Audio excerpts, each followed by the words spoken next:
തദ്ദേശ സ്വയംഭരണ സ്ഥാപനങ്ങളിലേക്കുള്ള തെരഞ്ഞെടുപ്പിൻ്റെ ഫലം ഏതാണ്ട് പൂർത്തിയാവുകയാണ്.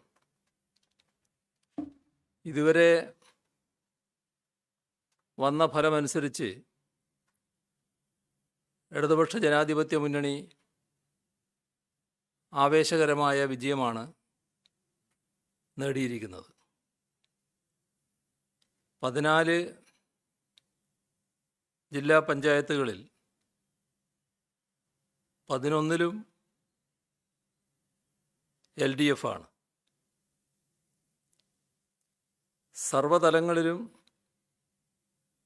LDF മുന്നേറ്റമുണ്ടാക്കിയിരിക്കുന്നു. ഇത് ജനങ്ങളുടെ വിജയമാണ്. നമ്മൾ ഒന്നായി തുടരണമെന്ന് ദൃഢനിശ്ചയം ചെയ്ത എല്ലാവരുടെയും വിജയമായാണ് ഇതിനെ കാണേണ്ടത്. കേരളത്തെയും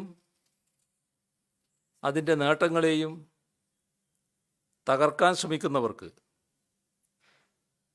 നാടിനെ സ്നേഹിക്കുന്നവർ നൽകിയ മറുപടിയാണ് ഈ തെരഞ്ഞെടുപ്പ് ഫലം. ഇവിടെ ഒരുപാട് ദല്ലാൾമാർ, കുപ്രചാരകർ, വലതുപക്ഷ വൈതാളികർ, പ്രത്യേക ലക്ഷ്യം വെച്ച് നീങ്ങിയ കേന്ദ്ര ഏജൻസികൾ, ഇവരൊക്കെ സംഘടിതമായി നടത്തിയ നുണപ്രചരണങ്ങൾക്ക് ഈ തെരഞ്ഞെടുപ്പിലൂടെ കേരളീയർ ഉചിതമായ മറുപടിയാണ് നൽകിയത്. ഇവിടെ ശ്രദ്ധിച്ചാൽ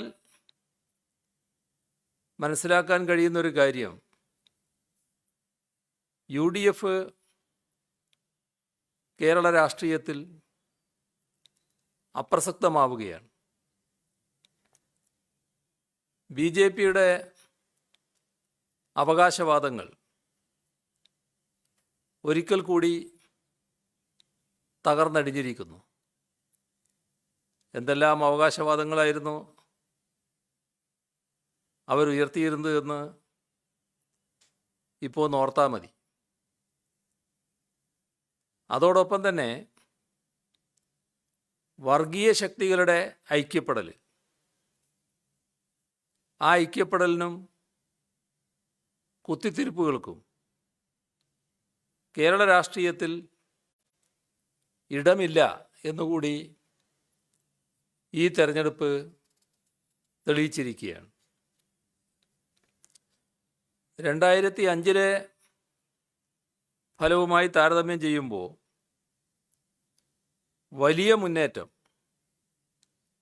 ജില്ലാ പഞ്ചായത്തിൻ്റെയും ബ്ലോക്ക് പഞ്ചായത്തിൻ്റെയും ഒക്കെ കാര്യത്തിൽ LDFനുണ്ടാക്കാൻ കഴിഞ്ഞിരിക്കുന്നു. 2015 7 ജില്ലാ പഞ്ചായത്ത് വീതമായിരുന്നു LDFനും UDFനും ഉണ്ടായിരുന്നത്. അതാണിപ്പോൾ 11 ജില്ലാ പഞ്ചായത്തുകളിൽ LDF അധികാരത്തിൽ വരുന്ന നിലയുണ്ടാക്കിയിരിക്കുന്നത്. കഴിഞ്ഞ തവണ 98 ബ്ലോക്കിലാണ് ഞങ്ങൾ ജയിച്ചതെങ്കിൽ ഇക്കുറി 108 ബ്ലോക്കുകളിലാണ് വിജയിച്ചത്. കോർപ്പറേഷനുകളുടെ കാര്യത്തിലും 6-ൽ 5 ഇടത്ത് വിജയം നേടിക്കൊണ്ട് LDF വൻ മുന്നേറ്റമാണ് ഉണ്ടാക്കിയിരിക്കുന്നത്. 941 ഗ്രാമപഞ്ചായത്തുകളാണുള്ളത്. അതിൽ 514 എണ്ണത്തിൽ LDFന് വ്യക്തമായ മേൽക്കൈ നേടാനായിട്ടുണ്ട്. ഇതിലൊക്കെ ശ്രദ്ധിക്കപ്പെടേണ്ട ഒരു കാര്യം, കൃത്യമായ മുന്നണി സംവിധാനത്തിലൂടെയാണ്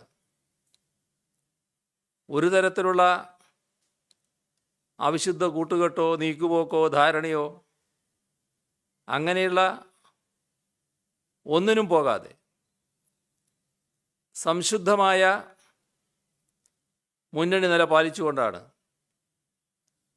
55% ഗ്രാമപഞ്ചായത്തുകളിൽ LDF വിജയിച്ചത്. ഇപ്പോഴത്തെ നിലയിൽ മുനിസിപ്പാലിറ്റികളുടെ കാര്യത്തിലാണ് കഴിഞ്ഞ തവണത്തെ നേട്ടം ഇടതുപക്ഷത്തിന് ഉണ്ടാക്കാൻ കഴിയാതിരുന്നിട്ടുള്ളത്.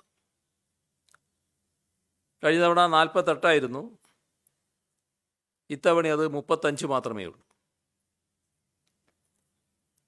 ഇവിടെ ശ്രദ്ധിക്കേണ്ട ഒരു കാര്യം,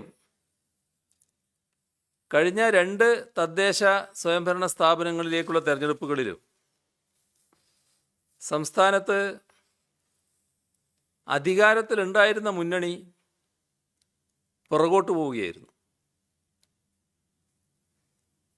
അവിടെ ഇത്തവണ സംഭവിച്ചത്, ഭരണത്തിലിരിക്കുന്ന മുന്നണി വൻ വിജയം നേടിയതാണ്. ഇത് ഏതെങ്കിലും ഒരു ഒറ്റപ്പെട്ട മേഖലയിലോ പ്രദേശത്തോ മാത്രമായല്ല മുന്നേറ്റമുണ്ടായിട്ടുള്ളത്. സംസ്ഥാനത്തുടനീളം എല്ലാ ജില്ലകളിലും ഇടതുപക്ഷ ജനാധിപത്യ മുന്നണി സമഗ്ര ആധിപത്യമാണ് നേടിയിട്ടുള്ളത്. ജനങ്ങൾ കലവറയില്ലാത്ത പിന്തുണ നൽകുകയാണ് ഉണ്ടായത്. അതിലെല്ലാ വിഭാഗവുമുണ്ട്, എല്ലാ പ്രദേശക്കാരുണ്ട്, വിവിധ ഏറിയക്കാരുണ്ട്. നമ്മുടെ നാടിൻ്റെ പ്രത്യേകത വെച്ചാൽ വിവിധ ജാതി മത വിഭാഗങ്ങളെല്ലാമുണ്ട്. ഇത്തരത്തിലുള്ള ഒരു ഭേദവുമില്ലാതെ LDFനെ പിന്താങ്ങുന്ന നിലയാണ്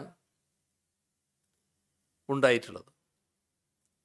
അത് തീരദേശമായാലും മലയോര മേഖലയായാലും നമ്മുടെ നാടിൻ്റെ വ്യത്യസ്ത മേഖലകൾ നാം മനസ്സിൽ കണ്ടാൽ മതി. ആ വ്യത്യസ്ത മേഖലകളിൽ നമുക്ക് തോന്നുന്ന എല്ലായിടവും LDFനെ വലിയ സ്വീകാര്യതയോടെയാണ് ജനങ്ങൾ സമീപിച്ചത്. അതുകൊണ്ടാണ് ഇത് കേരള ജനതയുടെ വിജയമാണ് എന്ന് ആദ്യമേ തന്നെ വ്യക്തമാക്കിയത്. എല്ലാ കാലത്തും UDFന് ആധിപത്യമുണ്ടായിരുന്ന പ്രദേശങ്ങളിൽ കോൺഗ്രസും UDFും ദയനീയമായി പരാജയപ്പെട്ടിട്ടുണ്ട്. UDFനെ നയിക്കുന്ന പ്രധാന നേതാക്കളുടെ തട്ടകങ്ങളിൽ പോലും പതിറ്റാണ്ടുകളുടെ ചരിത്രം തിരുത്തി LDF വിജയക്കൊടി നാട്ടിയിരിക്കുകയാണ്. ഒരിക്കലും തങ്ങളെ കൈവിടില്ല എന്ന് കരുതിയ പ്രദേശവും ജനങ്ങളുമുള്ള സ്ഥലങ്ങളിലാണ് ഇത്തരത്തിലുള്ള അട്ടിമറി സംഭവിച്ചിരിക്കുന്നത്. അതിന് വേറെ കാരണമൊന്നുമില്ല. ആ പാർട്ടിയുടെ, ആ മുന്നണിയുടെ വിശ്വാസ്യത പൂർണ്ണമായും തകരുന്നു എന്നതിൻ്റെ സൂചനയാണിത്.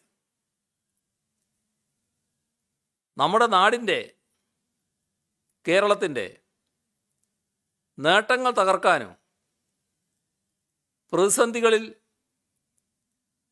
ഒന്നിച്ചു നിൽക്കുന്നതിന് പകരം പ്രതിലോമ പ്രവർത്തനങ്ങൾ നടത്താനും തയ്യാറായതിനുള്ള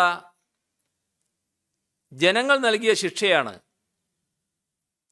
അവർക്കിപ്പോൾ ലഭിച്ചിരിക്കുന്നത്.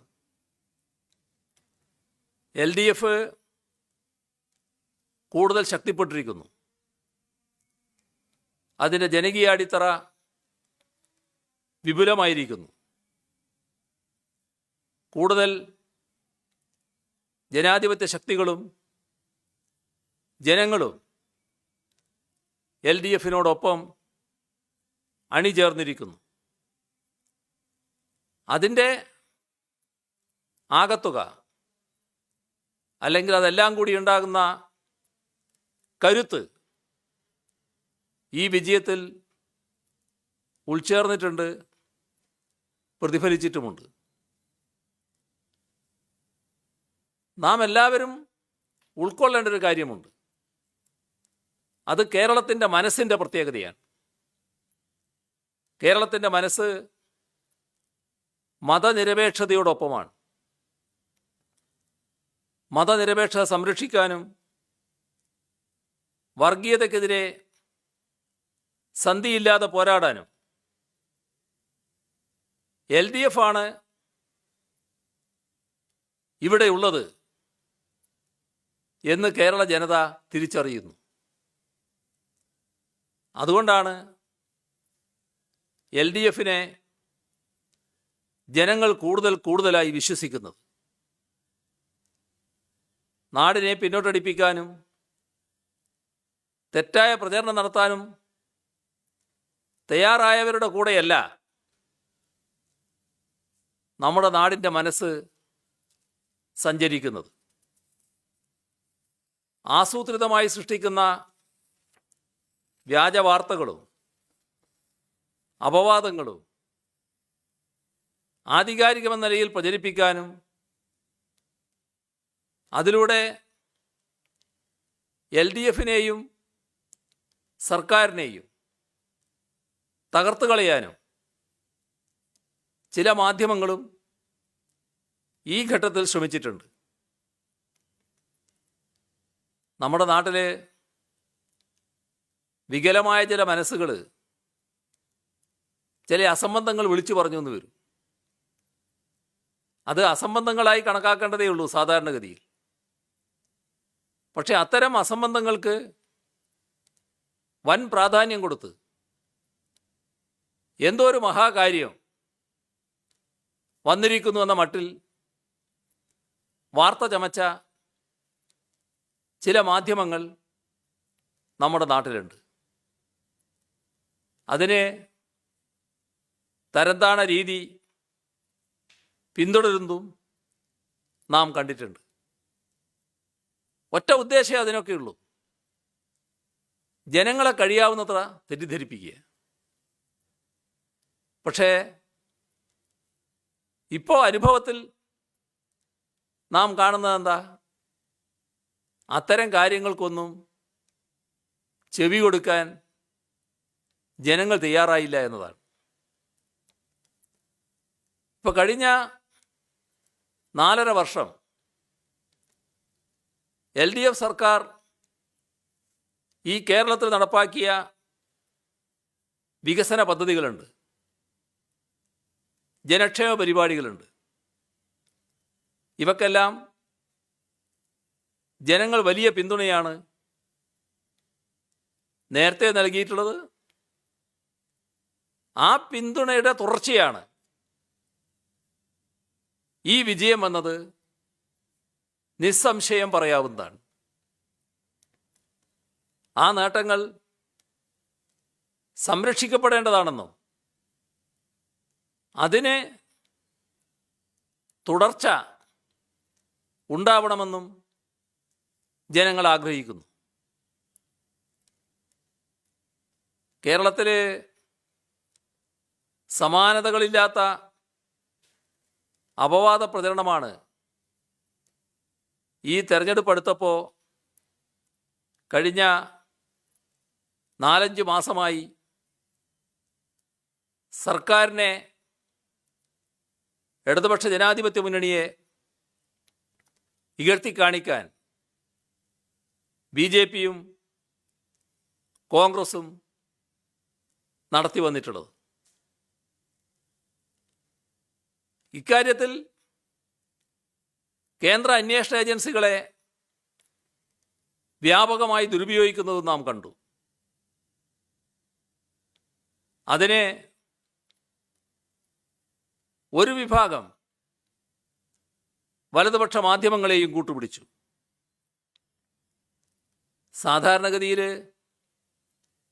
ഇത്തരത്തിലുള്ള ഒരു ദുഷ്പ്രചരണ പ്രളയം ജനഹിതത്തെ അട്ടിമറിക്കാൻ പര്യാപ്തമാകും എന്നാണ് ഇതിൻ്റെ സ്രഷ്ടാക്കൾ പ്രതീക്ഷിച്ചത്. പക്ഷേ കേരളത്തിലെ ജനങ്ങൾ പ്രത്യേക രീതിയിലുള്ള സംസ്കാരം ഉൾക്കൊള്ളുന്നവരാണ്. ശരിയായ രീതിയിൽ കാര്യങ്ങളെ തിരിച്ചറിയാനുള്ള വിവേകമുള്ളവരാണ്. അതുകൊണ്ട് തന്നെ അത്തരം കുപ്രചരണങ്ങളെയെല്ലാം തള്ളിക്കളഞ്ഞ് LDFന് വൻ പിന്തുണ ജനങ്ങൾ നൽകുകയാണുണ്ടായത്. ഒരു തരത്തിലുള്ള ദുസ്വാധീനത്തിനും വഴങ്ങാതെ തീരുമാനമെടുത്ത വോട്ടർമാരെ ഹാർദമായി അഭിവാദ്യം ചെയ്യുന്നു. അവർക്ക് നന്ദി രേഖപ്പെടുത്തുന്നു. ഇപ്പോഴെങ്കിലും നാം ഒരു കാര്യം പുനഃപരിശോധിക്കുന്നത് നല്ലതാണ്. നാടിൻ്റെ നന്മയ്ക്ക് വേണ്ടി പ്രവർത്തിക്കുന്ന മാധ്യമങ്ങൾ, തെറ്റായ മാർഗം സ്വീകരിച്ചവർ, അത് ശരിയായോ എന്ന് പുനരാലോചിച്ചുകൊണ്ട് ശരിയായ രീതി പിന്തുടരാൻ, നമ്മുടെ നാടിൻ്റെ അഭിവൃദ്ധിക്കുതകുന്ന സമീപനം സ്വീകരിക്കാൻ, തെറ്റായ കാര്യങ്ങളെ പ്രോത്സാഹിപ്പിക്കാതിരിക്കാൻ നിലപാടെടുത്താൽ നന്നാവും.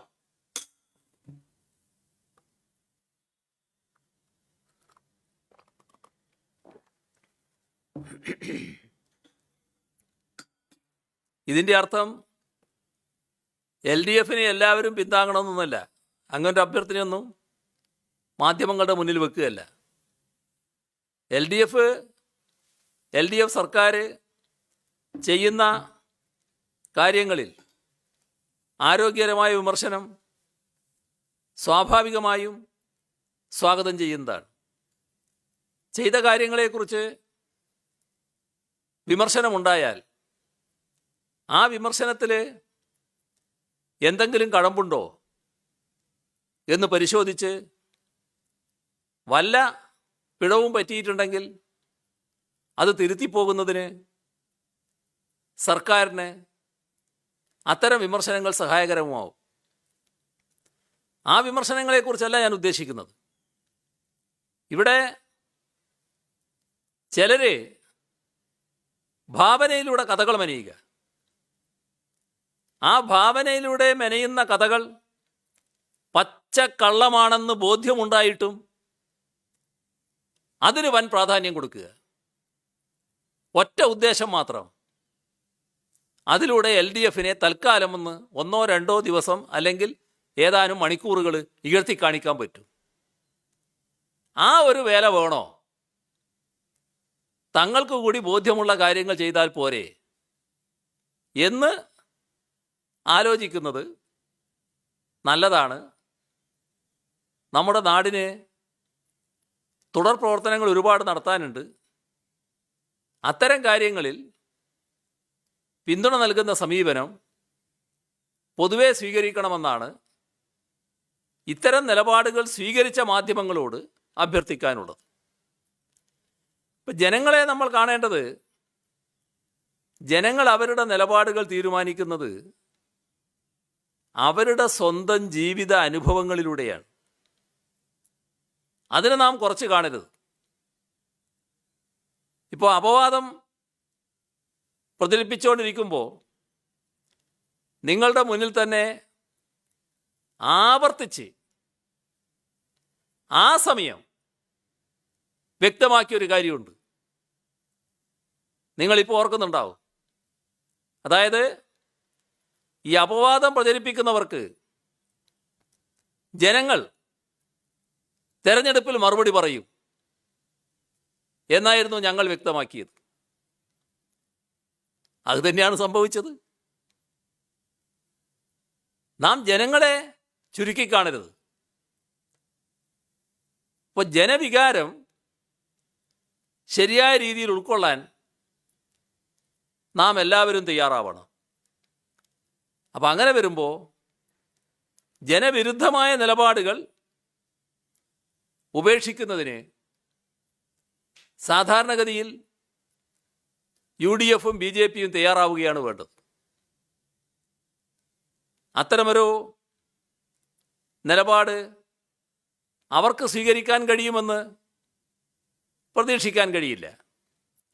എങ്കിലും ജനങ്ങളുടെ നന്മയ്ക്ക് വേണ്ടിയാണ് പ്രവർത്തിക്കുന്നതെങ്കിൽ ഇതേവരെ സ്വീകരിച്ച നില ജനങ്ങൾക്കെതിരാണെന്ന് മനസ്സിലാക്കിക്കൊണ്ട് പിന്തിരിയുന്ന നില അവർ സ്വീകരിക്കണം. അതിൻ്റെ ഭാഗമായിട്ടാണ് ഇത്തരം കാര്യങ്ങൾക്ക് കൂട്ടുനിന്ന മാധ്യമങ്ങളും സ്വയംവിമർശനപരമായൊരു പരിശോധനയ്ക്ക് തയ്യാറാകണം എന്ന് അഭ്യർത്ഥിക്കുന്നത്. ഇപ്പോൾ കേരളത്തിൽ നടന്ന സമാനതകളില്ലാത്ത വികസന പ്രവർത്തനങ്ങളുണ്ട്. അതുപോലെ തന്നെ ജനക്ഷേമ പരിപാടികളുണ്ട്. അതൊക്കെ തമസ്കരിക്കുന്നതിന് വേണ്ടി നടത്തുന്ന പ്രവർത്തനം നാടിൻ്റെ താല്പര്യത്തിന് ഗുണകരമായോ എന്ന് പരിശോധിക്കുന്നത് നല്ലതാണ്. ഞങ്ങൾക്കൊരു കാര്യം ഉറപ്പിച്ച് പറയാനാവും. ഈ കഴിഞ്ഞ 4.5 വർഷക്കാലവും ജനങ്ങളോടൊപ്പം നിന്നാണ് ഈ സർക്കാർ പ്രവർത്തിച്ചത്. അതിന് ഉത്തമമായ തെളിവാണ് പ്രകടന പത്രികയിൽ പറഞ്ഞ 600 പരിപാടികളിൽ 570 എണ്ണവും നടപ്പാക്കിയത്. മാത്രമല്ല, പ്രകടന പത്രികയിൽ പറയാത്ത 100 കണക്കിന് പദ്ധതികൾ, പരിപാടികൾ, പുതിയ പ്രോജക്റ്റുകൾ സർക്കാർ ഏറ്റെടുത്തു. സമാനതകളില്ലാത്ത വികസനം സർവ്വമേഖലയിലും. ഞങ്ങൾ തെരഞ്ഞെടുപ്പ് പ്രചരണ ഘട്ടത്തിൽ പറഞ്ഞ സാമൂഹ്യനീതി അധിഷ്ഠിതമായ സർവതലസ്പർശിയായ വികസനം, അതിനാണ് ഞങ്ങൾ ശ്രമിച്ചത്. അതിൻ്റെ ഉത്തമമായ ദൃഷ്ടാന്തങ്ങൾ നമ്മുടെ പൊതുവിദ്യാലയങ്ങൾ, പൊതുവിദ്യാഭ്യാസ മേഖല, പൊതുജനാരോഗ്യ രംഗം, വീടില്ലാത്ത 2.5 ലക്ഷത്തോളം പേർക്ക് വീട്. ഞാനൊരു ചെറിയൊരു പരിപാടിയിൽ പങ്കെടുത്തപ്പോൾ, പരിപാടി എന്ന് വെച്ചാൽ കുറച്ച് ആളുകൾ കൂടിയുള്ളൊരു പരിപാടിയാണ്, വലിയ പരിപാടിയൊന്നുമല്ല, രാഷ്ട്രീയക്കാരല്ലാത്തവരാണ്. അപ്പോൾ ആ പരിപാടിയിൽ ഒരാൾ സംസാരിക്കുമ്പോൾ അദ്ദേഹം പറഞ്ഞു, ഇവിടെ കേരളത്തിൽ 10 ലക്ഷം ആളുകൾക്ക് ഈ സർക്കാർ വീട് നൽകിയിരിക്കുകയാണ്. അപ്പം ഞാൻ മെല്ലെ പറഞ്ഞല്ല, 2.5 ലക്ഷം വീട്. അതെ, അത് തന്നെയാണ് ഞാൻ പറയുന്നത്. അതിലൊരു 4 ആൾ ഒരു വീട്ടിലുണ്ടായാൽ 10 ലക്ഷം ആയില്ലേ? അതാണ് ഞാൻ പറഞ്ഞത്. ഇങ്ങനെയാണ് ആൾ കാണുന്നത്. നമ്മുടെ നാട്ടിലെ ആളുകൾ എങ്ങനെ കാര്യങ്ങൾ കാണുന്നുവെന്നാണത് കാണിക്കുന്നത്.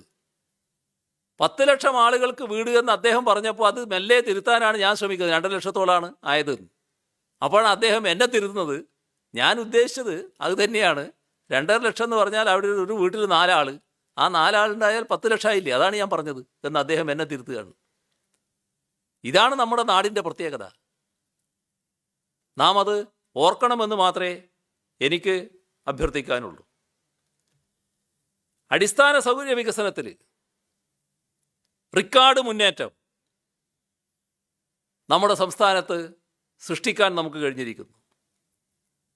അസാധ്യം എന്ന് കരുതിയ പല പദ്ധതികളും യാഥാർത്ഥ്യമായി കഴിഞ്ഞു. ഇതിൻ്റെ കൂടെ തന്നെയുള്ളൊരു പ്രത്യേകതയാണ്, നമ്മുടെ നാടിൻ്റെ ചരിത്രത്തിൽ ഇത്രയധികം പ്രതിസന്ധി നേരിടേണ്ടി വന്ന മറ്റൊരു സർക്കാരും ഉണ്ടായിട്ടില്ല. ഓഖി, നിപ്പ, നൂറ്റാണ്ടിലെ മഹാപ്രളയം, അത് കഴിഞ്ഞ് തൊട്ടടുത്ത വർഷം അതിഭയങ്കരമായ അതിവർഷക്കെടുതി, ഇപ്പോൾ കോവിഡ് മഹാമാരി. നമ്മൾ എങ്ങനെയാണ് ഇതിനെയൊക്കെ നേരിട്ടത്? എല്ലാവരും ഒന്നിച്ചു നിന്നു. ജനങ്ങളാകെ ഒന്നിച്ചു നിന്നു. ജനങ്ങളാകെ ഒരുമയോടെ നിന്നപ്പോൾ അതിൻ്റെ മുന്നിൽ നിന്ന് പ്രവർത്തിക്കാൻ സർക്കാരിനും കഴിഞ്ഞു. ജനങ്ങളെ ചേർത്ത് പിടിച്ചുകൊണ്ടാണ് സർക്കാർ മുന്നോട്ട് നീങ്ങിയത്. ഒരു ഘട്ടത്തിലും ജനത്തെ കൈയൊഴിയാൻ സർക്കാർ തയ്യാറായിട്ടില്ല. ഈ ഏറ്റവും ഒടുവിൽ കോവിഡിൻ്റെ പ്രതിസന്ധി ദീർഘനാളുകളാണല്ലോ ഉണ്ടായത്. ആ ഘട്ടത്തിൽ പലയിടങ്ങളിലുമുള്ള പല ദുരിത പർവ്വങ്ങളെക്കുറിച്ച് നാം കേട്ടിട്ടുണ്ട്. പക്ഷേ നമ്മുടെ കേരളത്തിൽ പട്ടിണിയില്ലാതെ നാട്ടുകാർക്ക് കഴിഞ്ഞുകൂടാൻ പറ്റി. ആരും പട്ടിണി കിടക്കരുത് എന്ന നില ഒരു ദൃഢനിശ്ചയം പോലെ നമ്മുടെ ഓരോ പ്രദേശത്തുമുള്ള ജനങ്ങൾ തന്നെ ഏറ്റെടുത്തു. സർക്കാർ ആദ്യം പറഞ്ഞിട്ടുണ്ടാവും, പക്ഷെ അത് കേവലം സർക്കാരിൻ്റെ മാത്രം ഒന്നായിട്ടല്ല വന്നത്. തദ്ദേശ സ്വയംഭരണ സ്ഥാപനങ്ങൾ, ജനപ്രതിനിധികൾ, നാട്ടുകാരാകെ അത്തരമൊരു പ്രവർത്തനം ഏറ്റെടുക്കുകയാണ് ചെയ്തത്. ഇതാണ് നമ്മുടെ നാട്ടിലുണ്ടായ കാര്യം. ഇത്തരം പ്രവർത്തനങ്ങളെല്ലാം ജനങ്ങൾ വിലമതിക്കുന്നുണ്ട്. ഞങ്ങൾ പുറപ്പുറത്ത് കയറി നിന്ന് കൊട്ടിഘോഷിച്ചിട്ടുണ്ടാവില്ല, ഇതാ ഞങ്ങൾ ഇതൊക്കെ ചെയ്തിരിക്കുന്നുവെന്ന്. ജനങ്ങൾ നേരിട്ടത് അനുഭവിക്കുന്നുണ്ട്, അവരത് ഹൃദയത്തിലേറ്റുന്നുണ്ട്. ആ ജനങ്ങളാണ് ഞങ്ങളോടൊപ്പം നിന്നത്. അതാണ് ഈ തെരഞ്ഞെടുപ്പിൽ പ്രതിഫലിച്ചത്.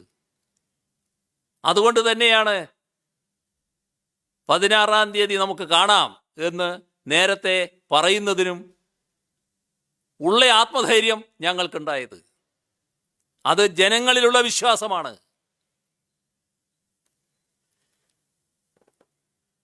LDF-ൽ ജനങ്ങൾ അർപ്പിച്ച വിശ്വാസം കാത്തു സൂക്ഷിക്കും എന്ന് ആവർത്തിച്ച് പറയാൻ ഈ അവസരം ഞാൻ ഉപയോഗിക്കുകയാണ്. വലിയ ഉത്തരവാദിത്വമാണ്. സ്വാഭാവികമായും ഞങ്ങളെ വിശ്വസിച്ച് ജനങ്ങൾ ഏൽപ്പിക്കുന്നത് എന്ന് ഞങ്ങൾ കാണുന്നു. ഇവിടെ ജനങ്ങളുടെ മുന്നിൽ കൂടുതൽ വിനയാന്വിതരായി ഞങ്ങൾക്ക് പറയാനുള്ളത്, നിങ്ങൾ അർപ്പിച്ച വിശ്വാസം ഒരു ഘട്ടത്തിലും തെറ്റായിപ്പോയി എന്ന് നിങ്ങൾക്ക് തോന്നത്തക്ക രീതിയിലുള്ള ഒരു പ്രവൃത്തിയും ഈ സർക്കാരിൻ്റെ ഭാഗത്തുനിന്നുണ്ടാവില്ല. കാരണം ഇത് LDFിൻ്റെ സർക്കാരാണ്. നാട്ടിലെ ജനങ്ങളെ നേരിട്ടറിയാവുന്ന, ജനതാൽപര്യം സംരക്ഷിക്കാൻ വേണ്ടി നിലകൊള്ളുന്ന, പാവപ്പെട്ടവരുടെയും സാധാരണക്കാരുടെയും കൂടെ നിൽക്കുന്ന ഒരു മുന്നണിയാണ് ഈ സർക്കാരിന് നേതൃത്വം കൊടുക്കുന്നത്. അതുകൊണ്ട് തന്നെ നിങ്ങൾ അർപ്പിച്ച വിശ്വാസം അതിൻ്റെ ശരിയായ രീതിയിൽ നടപ്പാക്കാൻ ഞങ്ങൾ പ്രതിജ്ഞാബദ്ധമാണ്. അത് തുറന്നും ആ രീതിയിൽ തന്നെ നിറവേറ്റുമെന്ന് ഈ ഘട്ടത്തിൽ ആവർത്തിച്ചുറപ്പ് നൽകാൻ ഞാൻ തയ്യാറാവുകയാണ്.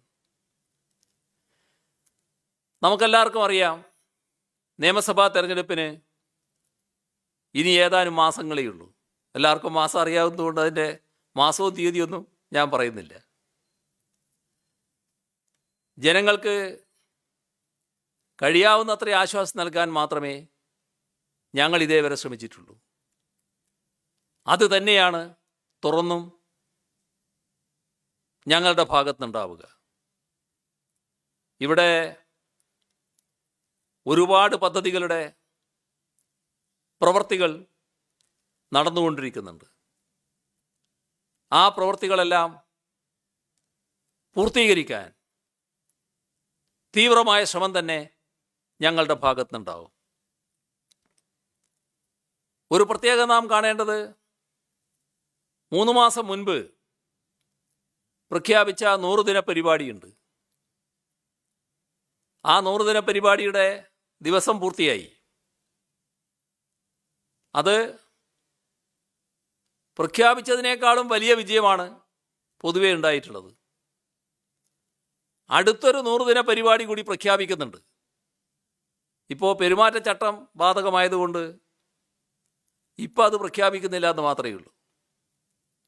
പെരുമാറ്റച്ചട്ടത്തിൻ്റെ ഘട്ടം കഴിയുന്ന ദിവസം അതിൻ്റെ വിശദാംശങ്ങളാകെ നാടിൻ്റെ മുന്നിൽ പ്രഖ്യാപിക്കും. കഴിഞ്ഞ 100 ദിവസ പരിപാടിയുടെ അതേ രീതിയിൽ തന്നെയുള്ള കേരളത്തിൻ്റെ ആവശ്യങ്ങൾ കണ്ടറിഞ്ഞുകൊണ്ടുള്ള പരിപാടിയായിരിക്കും ആ 100 ദിന പരിപാടിയിൽ ഉണ്ടാവുക എന്നുള്ളത് മാത്രമേ ഇപ്പോൾ സൂചിപ്പിക്കുന്നുള്ളൂ. ഇവിടെ നാം കാണേണ്ട മറ്റൊരു വസ്തുത, BJPയുമായി രഹസ്യമായി, അതേപോലെ തന്നെ തീവ്ര വർഗീയ പ്രസ്ഥാനമായ ജമാഅത്തെ ഇസ്ലാമിയുമായി, അവരുടെ വെൽഫെയർ പാർട്ടിയുമായി പരസ്യമായി ധാരണയുണ്ടാക്കിയാണ് UDF ഈ തെരഞ്ഞെടുപ്പിൽ മത്സരിച്ചത്. അപൂർവം ചിലയിടങ്ങളിൽ UDFും BJPയും അല്ലെങ്കിൽ ഇത്തരം വർഗീയ ശക്തികളും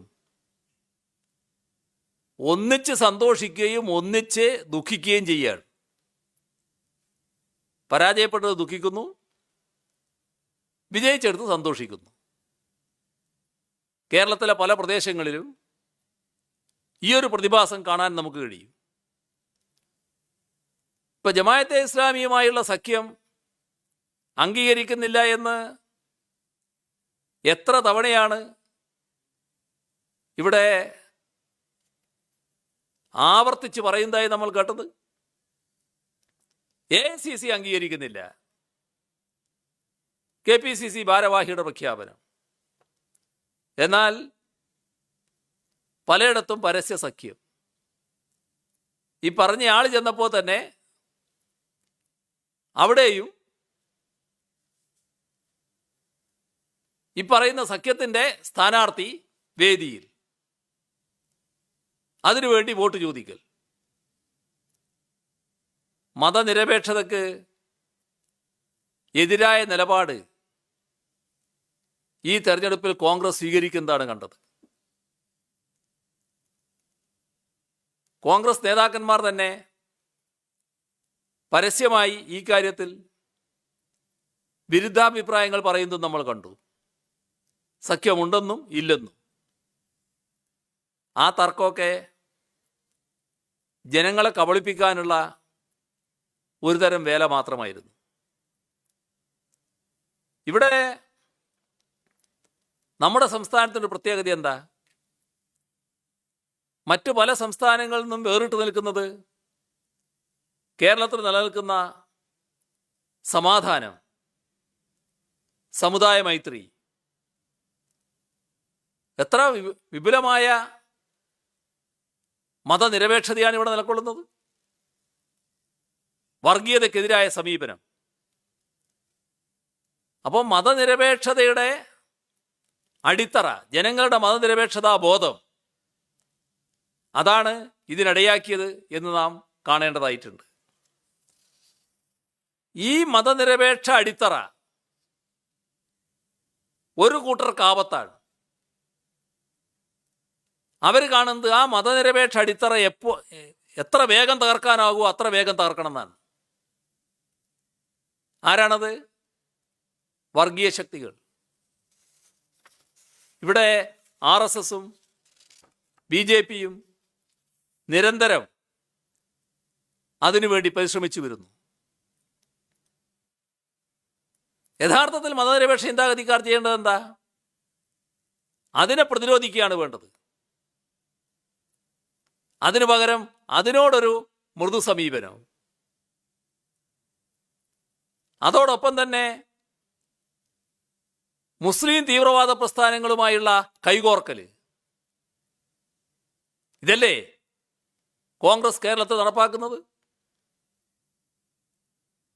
അത്തരമൊരു നിലപാടിലൂടെ മതനിരപേക്ഷതയെ ശക്തിപ്പെടുത്താനാകുമോ? കേരളത്തിൻ്റെ സമൂഹ മൈത്രിക്ക് അപകടം വരുത്തിവെക്കുന്ന നിലപാടാണ് കോൺഗ്രസ് സ്വീകരിക്കുന്നത്. ഇനിയെങ്കിലും ആലോചിക്കാൻ പറ്റുമെങ്കിൽ ആലോചിക്കിൻ. ഈ നിലപാട് കൊണ്ട് എന്ത് നേട്ടമുണ്ടാക്കാൻ കഴിഞ്ഞു? ഈ സമൂഹത്തിന് ഭാവിയിൽ ഉണ്ടാക്കാൻ പോകുന്ന ആപത്ത് എത്ര വലുതായിരിക്കും എന്നൊന്ന് ശാന്തമായി മതനിരപേക്ഷതയുടെ ഭാഗത്ത് നിന്നുകൊണ്ട് ഒന്ന് ആലോചിച്ചു നോക്കൂ. കുറച്ച് വോട്ടും 4 സീറ്റുമല്ല പ്രധാനം. ഈ നാടിൻ്റെ മതനിരപേക്ഷത ഭദ്രമായി നിലനിർത്തലാണ്. അതെപ്പോഴും ഓർക്കുന്നത് നല്ലതാണ്. ഇവിടെ സംഘടിതമായി നടന്ന സർക്കാരിനെതിരെയുള്ള അപവാദ പ്രചരണങ്ങൾ ഒരു വലിയ പുകമറ സൃഷ്ടിക്കാനാണ് ശ്രമിച്ചത്. അതിനെയെല്ലാം അതിജീവിച്ചാണ് ഇത്തരമൊരു നിലയുണ്ടായതെങ്കിലും അപൂർവം ചിലരെ തെറ്റിദ്ധരിപ്പിക്കാൻ തടയാക്കിയിട്ടുണ്ടാകുമെന്നത് ഞങ്ങൾ കാണാതിരിക്കുന്നില്ല. എന്നാൽ അങ്ങനെ തെറ്റിദ്ധരിച്ചു പോയവരും കാര്യങ്ങൾ കൃത്യമായി തിരിച്ചറിയും എന്ന പൂർണ്ണ വിശ്വാസം, വളരെ വേഗം തന്നെ കാര്യങ്ങൾ തിരിച്ചറിയും എന്ന പൂർണ്ണ വിശ്വാസം ഞങ്ങൾക്കുണ്ട്. ഇപ്പം ഞങ്ങളെ എല്ലാ ഭാഗത്തു നിന്നും 4 ഭാഗത്തു നിന്നും വളഞ്ഞിട്ട് ആക്രമിച്ച് ഇല്ലാതാക്കി കളയാമെന്ന് വിചാരിച്ചവർ ആ ആക്രമണം നടന്നുകൊണ്ടിരിക്കുമ്പോൾ പറഞ്ഞല്ലോ, അങ്ങനെയൊന്നും തകർന്നു പോകുന്നവരല്ല ഞങ്ങൾ ഇന്ന്. ഇനിയെങ്കിലും അത്തരം കാര്യങ്ങൾ ഒരു വീണ്ടും വിചാരം ഉണ്ടാകുന്നത് നല്ലതാണ്. കാരണം ഞങ്ങളെ നശിപ്പിക്കാൻ എന്തെല്ലാം ശ്രമങ്ങൾ നേരത്തെ നടന്നു. അതിൻ്റെ ഒന്നും ഭാഗമായിട്ട് ഞങ്ങൾ തകർന്നു പോയിട്ടില്ലല്ലോ. നിങ്ങളിതുകൊണ്ട് കാര്യങ്ങളാകെ ഉപേക്ഷിക്കുമെന്ന് തെറ്റിദ്ധരിച്ച് ഞാൻ പറയല്ല. നിങ്ങളപ്പോൾ പുതിയ മാർഗങ്ങൾ കണ്ടെത്താൻ ശ്രമിക്കും. അതാണ് ഞങ്ങൾ എതിരാളികൾ എല്ലാ കാലത്തും ശ്രമിച്ചിട്ടുള്ളത്. ഇവിടെ അനുഭവത്തിൽ നിന്നൊരു പാഠവും പഠിക്കാൻ ഞങ്ങൾ എതിരാളികൾ തയ്യാറാകാറില്ല. ഇപ്പോൾ വോട്ടെടുപ്പ് നടക്കുന്ന ഘട്ടത്തിൽ പോലും വ്യാജ പ്രചരണങ്ങൾ നടത്താൻ തയ്യാറായവരുണ്ട്. അറിഞ്ഞുകൊണ്ട് തന്നെ പച്ചക്കള്ളങ്ങൾ ഞങ്ങൾക്ക് മേൽ ചൊരിഞ്ഞിട്ടുണ്ട്. നേരത്തെ ഞാൻ പറഞ്ഞതുപോലെ നിമിഷങ്ങളുടെ മാത്രം ആയുസ്സുള്ള ആരോപണങ്ങൾ പോലും വലിയ തോതിൽ കൊട്ടിഘോഷിക്കാൻ തയ്യാറായിട്ടുണ്ട്. ഇതെല്ലാം ജനഹിതത്തെ സ്വാധീനിക്കുന്ന നിലയുണ്ടായിരുന്നുവെങ്കിൽ LDF കേരളത്തിൽ വോട്ടും സീറ്റും ഉണ്ടാകില്ല എന്ന് മാത്രമല്ല, LDF തന്നെ ഇല്ലാതായി പോവുമായിരുന്നു. കാരണം അത്ര വലിയ അപവാദ പ്രചരണമാണല്ലോ അഴിച്ചുവിട്ടിരുന്നത്. പക്ഷേ ഇതൊന്നും നമ്മുടെ നാട് വിശ്വസിക്കുന്ന കാര്യങ്ങളല്ല. അവർക്ക് LDFിലും വിശ്വാസമുണ്ട്, LDFന് ജനങ്ങളിലും വിശ്വാസമുണ്ട്. അതുകൊണ്ട് തന്നെ ഇത്തരം കുപ്രചരണങ്ങളെയൊക്കെ തള്ളിക്കളയുന്ന നിലയാണ് ജനങ്ങൾ സ്വീകരിച്ചിട്ടുള്ളത്. BJPയുമായി ചേർന്നുകൊണ്ട് നാടിൻ്റെ വികസന പദ്ധതികളെ തകർക്കാൻ എത്ര വലിയ ശ്രമമാണ് കോൺഗ്രസും UDFും നടത്തിയത്. ഇവിടെ കേന്ദ്ര അന്വേഷണ ഏജൻസികൾ സർക്കാരിൻ്റെ വൻകിട വികസന പദ്ധതികളെ സ്തംഭിപ്പിക്കാൻ ഇടപെട്ടപ്പോൾ അതിനെ പിന്തുണയ്ക്കുകയാണ് കോൺഗ്രസ് നേതാക്കൾ ചെയ്തത്. അവിടെ നിന്നില്ല. അവസാനം എന്താ പറഞ്ഞ്, തങ്ങളും കുതിരപ്പുറത്ത് കയറിയെന്നാ വിചാരിച്ച് UDF അധികാരത്തിൽ വന്നാൽ ലൈഫ് മിഷൻ പിരിച്ചുവിടുന്നു. 2.5 ലക്ഷം കുടുംബങ്ങൾക്ക് കിട്ടിയ വീട് ഞങ്ങളതെല്ലാം ഇല്ലാതാക്കും എന്ന് പറയാൻ സാധാരണ നിലക്കൊരു രാഷ്ട്രീയ പ്രസ്ഥാനം തയ്യാറാവും. അത്രേ ഇപ്പോൾ പറയേണ്ടതുള്ളൂ എന്നാണ് തോന്നുന്നത്. ഇപ്പോൾ ഉള്ളവർ മാത്രമല്ല, വീട് ലഭിക്കാത്ത ലക്ഷങ്ങൾ വേറെയുണ്ട്. അവരപേക്ഷ കൊടുത്ത് കാത്തിരിക്കുകയാണ്. അതിൻ്റെ നടപടിക്രമങ്ങൾ നീങ്ങിക്കൊണ്ടിരിക്കുകയാണ്. അപ്പോൾ അതിന് സർക്കാർ നടപടികൾ എടുത്തുകൊണ്ടിരിക്കുമ്പോഴാണ് ഞങ്ങളോ മറ്റോ അധികാരത്തിൽ വന്നാൽ ഇത് മുഴുവൻ ഇല്ലാതാക്കും എന്ന് പ്രഖ്യാപിക്കുന്നത്. ജനങ്ങളോടുള്ള യുദ്ധപ്രഖ്യാപനമല്ലേ ഇത്? അതല്ലെങ്കിൽ പാവപ്പെട്ടവരോടുള്ള യുദ്ധപ്രഖ്യാപനമല്ലേ ഇത്? മാത്രമല്ല, എല്ലാ മിഷനുകളും പിരിച്ചുവിടുമെന്ന് പറഞ്ഞു. ഞാനിപ്പോൾ ആ മിഷനുകളുടെ എല്ലാ കാര്യവും പറയേണ്ട കാര്യമില്ല എന്നാണ് തോന്നുന്നത്. നമ്മുടെ നാട്ടിൽ നടപ്പാക്കിയ മിഷനുകളെക്കുറിച്ച് എല്ലാവർക്കും അറിയാവുന്നതാണല്ലോ. എല്ലാം നാടിനു വേണ്ടിയുള്ളതല്ലേ. പൊതുവിദ്യാഭ്യാസ സംരക്ഷണ യജ്ഞം, ആർദ്രം, ഹരിത കേരള മിഷൻ, ലൈഫ് മിഷൻ്റെ കാര്യം ഞാൻ പറഞ്ഞു. ഇതിലേതാണ് നാടിന് ദ്രോഹം വരുന്നത്?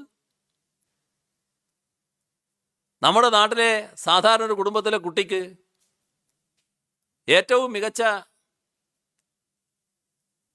ലോകോത്തര നിലവാരമുള്ള വിദ്യാലയത്തിൽ പഠിക്കാൻ കഴിയുക എന്നത് മറ്റെവിടെയെങ്കിലും ആലോചിക്കാൻ പറ്റുമോ? അതിന് പാവപ്പെട്ടവരോട് പ്രതിബദ്ധത വേണം. അക്കൂട്ടർക്കേ അത് ചെയ്യാൻ പറ്റും. ഇവിടുത്തെ ആരോഗ്യരംഗം എല്ലാവരും പ്രശംസിക്കുന്നു. നമ്മുടെ പ്രൈമറി ഹെൽത്ത് സെൻ്റർ മുതൽ മെഡിക്കൽ കോളേജ് വരെയാണ് മാറിയത്. താലൂക്ക് ആശുപത്രി മുതൽ മെഡിക്കൽ കോളേജ് ആശുപത്രികൾ വരെ സൂപ്പർ സ്പെഷ്യാലിറ്റി സൗകര്യങ്ങൾ വരുന്നു. എന്തെല്ലാം മാറ്റങ്ങൾ! ഇതെല്ലാം ഇല്ലാതാക്കുമെന്ന് പറയാൻ എങ്ങനെ കഴിയുന്നു? അതോടൊപ്പം തന്നെ നമ്മുടെ സെമി ഹൈസ്പീഡ് റെയിൽ അത് വേണ്ട എന്നാണ് പറയുന്നത്.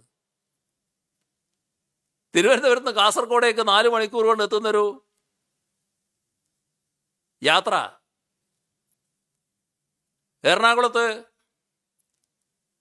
ജോലിയുള്ള തിരുവനന്തപുരക്കാരൻ, തിരുവനന്തപുരത്ത് ജോലിയുള്ള എറണാകുളക്കാരൻ എറണാകുളത്ത് ജോലിയുള്ള കാസർഗോഡുകാരനോ കോഴിക്കോടുകാരനോ 2 മണിക്കൂർ കൊണ്ടോ 1.5 മണിക്കൂർ കൊണ്ടോ 1 മണിക്കൂർ കൊണ്ടോ അവരുടെ ജോലി സ്ഥലത്ത് എത്തുമെന്ന് പറഞ്ഞാൽ രാവിലെ അവർ പുറപ്പെട്ടാൽ മതി വീട്ടിൽ നിന്ന്, വൈകുന്നേരം അവർ വീട്ടിൽ തിരിച്ചെത്തും. ആ യാത്രാ സൗകര്യമാണ് ഇവിടെ ഉണ്ടാകാൻ പോകുന്നത്. അതാണോ നാടിനെതിരെ? അത്തരം കാര്യങ്ങളുടെ വിശദാംശങ്ങളിലേക്കൊന്നും ഇപ്പം ഞാൻ പോകുന്നില്ല. പക്ഷേ ഇതെല്ലാം കേട്ടപ്പോൾ എന്തെല്ലാമാണ് പറയുന്നത് എന്നതിനെപ്പറ്റി പ്രതികരിച്ചു പോയി എന്ന് മാത്രമേ ഉള്ളൂ.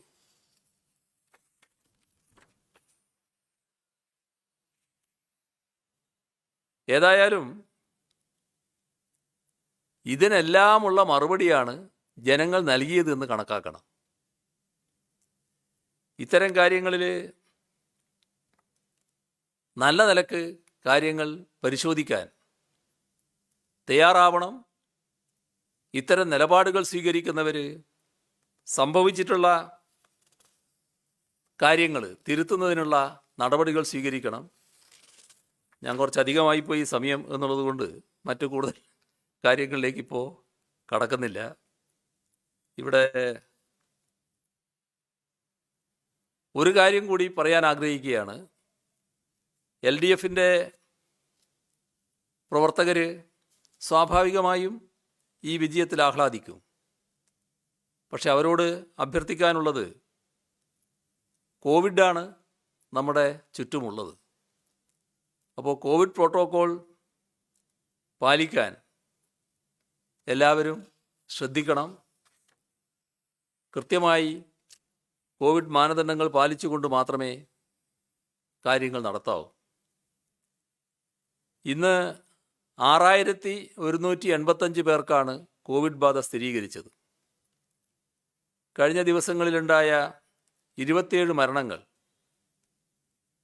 കോവിഡ് മൂലം ആണെന്ന് ഇന്ന് സ്ഥിരീകരിച്ചിട്ടുണ്ട്.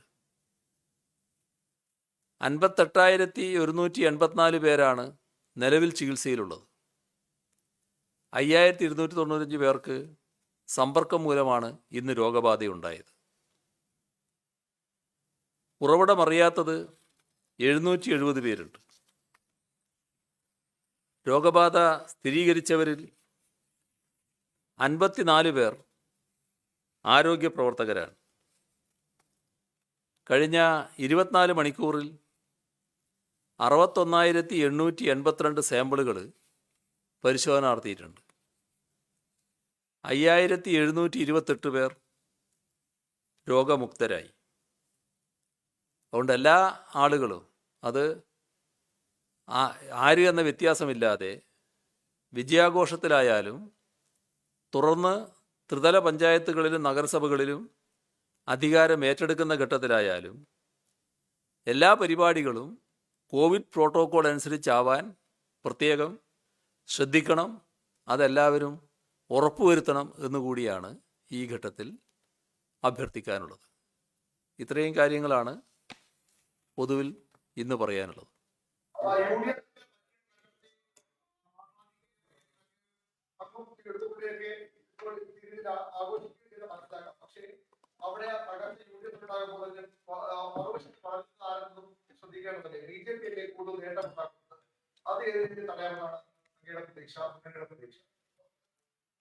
BJP ഇവിടെ ഉദ്ദേശിച്ച പോലെ നേട്ടമുണ്ടാക്കിയെന്ന് അവർ തന്നെ കാണുന്നില്ല. അവർ വലിയ തോതിൽ തകർന്നിരിക്കുകയാണ്. പക്ഷേ നിങ്ങൾ ഈ പറഞ്ഞ ഒരു കാര്യം കോൺഗ്രസ് ഗൗരവമായി ചിന്തിക്കേണ്ടതായിട്ടുണ്ട്. അവർ സ്വീകരിക്കുന്ന നിലപാട് BJPക്ക് വളമേകുന്ന നിലപാടാണ്. കോൺഗ്രസ് അഖിലേന്ത്യാ തലത്തിൽ തന്നെ ഒട്ടേറെ നേതാക്കന്മാരും ആളുകളും BJPയിലേക്ക് മാറിപ്പോകുന്നത് നാം കാണുന്നുണ്ട്. അതിനിടയാക്കുന്നത് അവരുടെ രാഷ്ട്രീയത്തെ ശക്തമായി എതിർത്തു പോകാത്തതിൻ്റെ ഭാഗമായിട്ടാണ്. രണ്ടും ഒരേ നിലപാട് പല കാര്യങ്ങളിലും സ്വീകരിച്ചു പോവുകയാണ്. അവിടെയാണ് മാറ്റം വരേണ്ടത്. അത് എതിർക്കാനും അതിനെ തുറന്നു കാണിക്കാനും തയ്യാറാവണം. ഇന്ന് കോൺഗ്രസിൻ്റെ നേതാവായിരിക്കുന്നയാൾ ഏത് സ്ഥാനത്തിരിക്കുന്നയാളായാലും നാളെ അപ്പുറത്ത് പോകുന്നതിനൊരു വിഷമമില്ല എന്നൊരു മട്ടിലേക്ക്, അത്തരമൊരു മാനസികാവസ്ഥ സൃഷ്ടിക്കുന്നതിലേക്ക് എത്താൻ പാടില്ല. അത് കൃത്യമായി ഈ ഒരു നയം സ്വീകരിക്കാത്തതിൻ്റെ ഫലമായി സംഭവിക്കുന്നതാണ്. കൃത്യമായി തുറന്നു കാണിക്കുന്ന നില വേണം. എതിർക്കേണ്ടതിന് എതിർത്തു പോകണം. യഥാർത്ഥത്തിൽ അത്തരമൊരു എതിർപ്പ് കോൺഗ്രസിൻ്റെ ഭാഗത്ത് ഉണ്ടാകുന്നില്ല. ഇന്ന് കോൺഗ്രസിൻ്റെ കൂട്ടത്തിൽ കാണുന്ന ആളുകളെ നാളെ അവിടെ തന്നെ കാണുമോ എന്ന് ചിന്തിക്കേണ്ട ഒരു നിലയിലേക്ക് സംഭവങ്ങൾ വളരുന്നു എന്നത് നാം ഗൗരവമായി കാണേണ്ടതായിട്ടുണ്ട്. അപ്പോൾ അത് കോൺഗ്രസ് തന്നെ ഗൗരവമായി കാണേണ്ട കാര്യമാണ്. കേരളത്തിൻ്റെ അന്തരീക്ഷം നോക്കിയാൽ BJP വളരുകയല്ല ചെയ്തിട്ടുള്ളത്. അവർ ഒരുപാട് അവകാശവാദങ്ങൾ ഉന്നയിച്ചിരുന്നല്ലോ. ഈ തിരുവനന്തപുരത്തിൻ്റെ കാര്യത്തിൽ എന്തൊക്കെ അവകാശവാദങ്ങളായിരുന്നു. ഇപ്പോൾ എന്താ സംഭവിച്ചത് നമ്മൾ കണ്ടില്ലേ. അപ്പം അത്തരം കാര്യങ്ങൾ വേണമെങ്കിൽ പിന്നീടൊരു ഘട്ടത്തിൽ നമുക്ക് വിശദമായി തന്നെ വിശകലനം ചെയ്യാം. ഒന്നും പ്രത്യേകമായി നേടിയെന്ന് പറയാൻ BJPക്ക് കഴിയില്ല.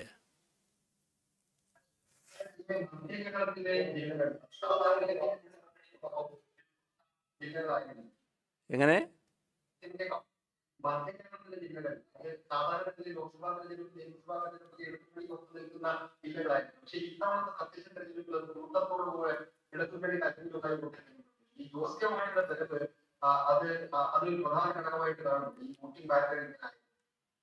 ഇടതുപക്ഷ ജനാധിപത്യ മുന്നണിക്ക് അനുകൂലമായി പൊതുവിൽ വലിയ മാറ്റം സംഭവിച്ചിട്ടുണ്ട്. ആ മാറ്റത്തെ നമ്മൾ നല്ല രീതിയിൽ തന്നെ കാണേണ്ടതായിട്ടുണ്ട്. ആ മാറ്റത്തിന് ആക്കം പകരുന്ന ഒന്നായി തന്നെയാണ് ജോസ് കെ മാണിയുടെ നേതൃത്വത്തിലുള്ള പാർട്ടി വന്നതും സംഭവിച്ചത്. പിന്നെ കേരള കോൺഗ്രസ് എം വന്നപ്പോൾ അതിൻ്റെതായ ഒരു ഊർജവും കൂടി LDFന് കിട്ടുന്ന നിലയുണ്ടായി. വലിയ തോതിലുള്ള സ്വീകാര്യത ആ പ്രദേശങ്ങളിൽ ഉണ്ടായി എന്നുള്ളതും വസ്തുതയാണ്. എന്നാൽ കേരള കോൺഗ്രസ് എമ്മിന് സ്വാധീനമില്ലാത്ത ചില സ്ഥലങ്ങൾ നോക്കിയാൽ അവിടെയും വലിയ മാറ്റം സംഭവിച്ചതായിട്ട് കാണാൻ പറ്റും. അത് ഇടതുപക്ഷ ജനാധിപത്യ മുന്നണിക്ക് അനുകൂലമായി എല്ലാ പ്രദേശങ്ങളിലും മാറ്റം സംഭവിച്ചിരിക്കുകയാണ്. ആ മാറ്റത്തെ നാം കാണണം. അതോടൊപ്പം തന്നെ LDFൻ്റെ ജനകീയ അടിത്തറ വിപുലമാകുന്നതിന് ജോസ് കെ മാണിയുടെ പാർട്ടി വന്നത് സഹായകരമായിട്ടുണ്ട്. അതിൻ്റെ ഭാഗമായി കൂടുതൽ ശക്തിപ്പെടുന്ന അവസ്ഥയും ഉണ്ടായിട്ടുണ്ട്. ഇത് രണ്ടും ചേർത്ത് നമ്മൾ കാണേണ്ടതായിട്ടുണ്ട്.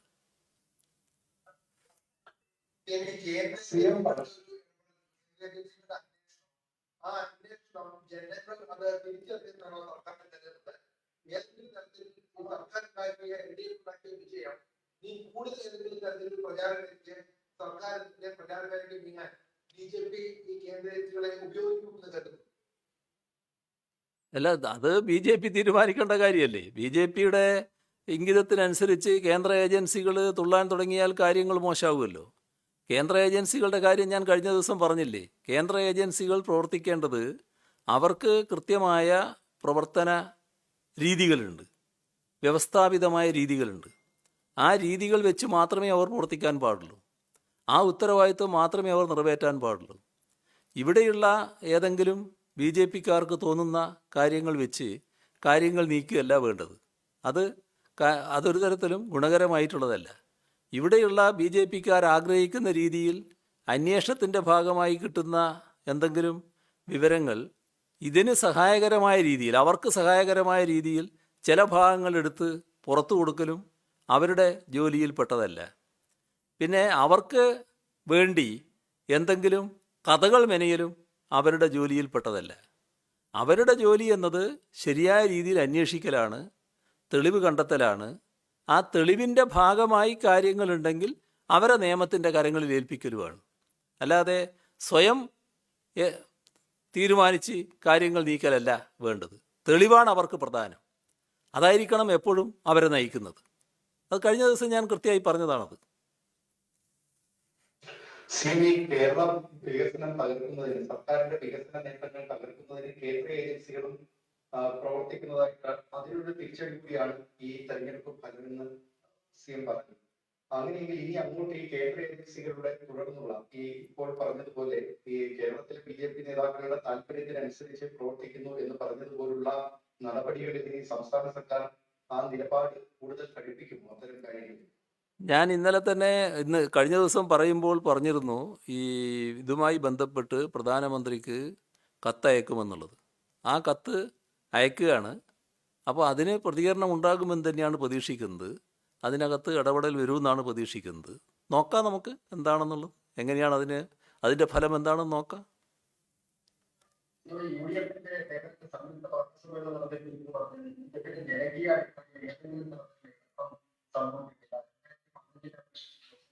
അതേ രീതിയിലുള്ള സീറ്റുകൾ ലഭ്യമായിട്ടുണ്ട്. യൂണിയന്റെ നേതാക്കൾ സംയുക്തമായി നടത്തിയ അതവർക്ക് പരസ്പരം ആശ്വസിക്കാനുള്ള ഒന്നായിരിക്കും. ഇവിടെ പറഞ്ഞല്ലോ, നമ്മുടെ ജില്ലാ പഞ്ചായത്ത്, ബ്ലോക്ക് പഞ്ചായത്ത് ഇതിലൊക്കെ വന്നിട്ടുള്ള മാറ്റങ്ങൾ പ്രകടമാണല്ലോ. കോർപ്പറേഷനുകളിൽ വന്ന മാറ്റം പ്രകടമാണല്ലോ. തങ്ങളുടെ ശക്തി കേന്ദ്രം എന്ന് പറയുന്ന സ്ഥലത്ത് തന്നെ സംഭവിച്ചിട്ടുള്ള കാര്യങ്ങൾ കണ്ടതാണല്ലോ. ഇപ്പോൾ നേരത്തെ ഞാൻ പറയുമ്പോൾ LDFന് പൂർണ്ണ ഭൂരിപക്ഷമുള്ള സ്ഥലമേ പറഞ്ഞിട്ടുള്ളൂ. വയനാട്ടിൽ തുല്യനിലയാണ്. തുല്യനില അപ്പുറത്ത് ഭൂരിപക്ഷമാണെന്നല്ലല്ലോ അതിൻ്റെ അർത്ഥം. തുല്യനിലയിൽ നിൽക്കുകയാണ് LDFും UDFും. അതാണ് അവസ്ഥ. അപ്പോൾ അങ്ങനെയുള്ള പ്രത്യേകതകളൊക്കെ നിലനിൽക്കുകയാണ്. വലിയ തകർച്ച അവർക്ക് സംഭവിച്ചിരിക്കുന്നു എന്നുള്ളതാണ് വസ്തുത. അവർ പ്രതീക്ഷിച്ചത് ഇത്തരത്തിലുള്ള അവിശുദ്ധ കൂട്ടുകെട്ടിലൂടെ വലിയ തോതിൽ നേട്ടങ്ങൾ ഉണ്ടാക്കി കളയാമെന്നാണ്. ജനങ്ങളത് പൂർണ്ണമായി തിരസ്കരിച്ചു. ഈ ജമാഅത്തെ ഇസ്ലാമിയെ കൂട്ടുപിടിച്ച് വലിയ നേട്ടം കൊയ്യാമെന്ന് കരുതിയ സ്ഥലത്ത് പോലും വലിയ നേട്ടം ഉണ്ടാക്കാൻ കഴിഞ്ഞില്ല എന്നുള്ളതാണ് വസ്തുത. അവിടെ വലിയ പരാജയവും സംഭവിച്ച പ്രദേശങ്ങളുണ്ട്. എന്തുകൊണ്ടാണ് അതൊക്കെ സംഭവിച്ചത്? അത് മതനിരപേക്ഷ ചിന്താഗതിക്കാരായ അവരുടെ കൂടെയുള്ളവർ തന്നെ അതിനെതിരായ നിലപാട് സ്വീകരിച്ചു. LDFന് അനുകൂലമായ നിലപാട് സ്വീകരിച്ചു. LDFന് ഭൂരിപക്ഷം ഇല്ലാത്ത സ്ഥലത്ത് പോലും അങ്ങനെ ചില കാര്യങ്ങൾ ഉണ്ടായിട്ടുണ്ട്. അപ്പോൾ ഒന്ന് LDFൻ്റെ സ്വീകാര്യത വർദ്ധിച്ചത്, മറ്റൊന്ന് ഇവർ സ്വീകരിച്ച തെറ്റായ നിലപാടിൻ്റെ ഭാഗമായി ശരിയായ നിലപാട് സ്വീകരിക്കുന്ന അണികൾ മാറി വന്നത്. ഇതെല്ലാം ഈ തെരഞ്ഞെടുപ്പിൽ സംഭവിച്ചു എന്നതാണ് വസ്തുത. അത് കാണാതെ ഞങ്ങൾ പിടിച്ച മുയലിന് കൊമ്പ് 3 തന്നെ എന്ന് പറയുന്ന നിലയാണെങ്കിൽ പിന്നെ അവരെ രക്ഷപ്പെടുത്താൻ ആരെക്കൊണ്ടും സാധിക്കില്ല. അവർ കാര്യങ്ങൾ കൃത്യമായി പരിശോധിച്ച് പറ്റിയ തെറ്റ് തിരിച്ചറിഞ്ഞ് അതിനനുസരിച്ചുള്ള തിരുത്തൽ നടപടികളാണ് സ്വീകരിക്കേണ്ടത് എന്നാണ് എനിക്ക് തോന്നുന്നത്. അപ്പോൾ നമുക്ക് ഇന്ന് ഇത്രയും കൊണ്ട് മതിയാക്കാം അല്ലേ? ശരി.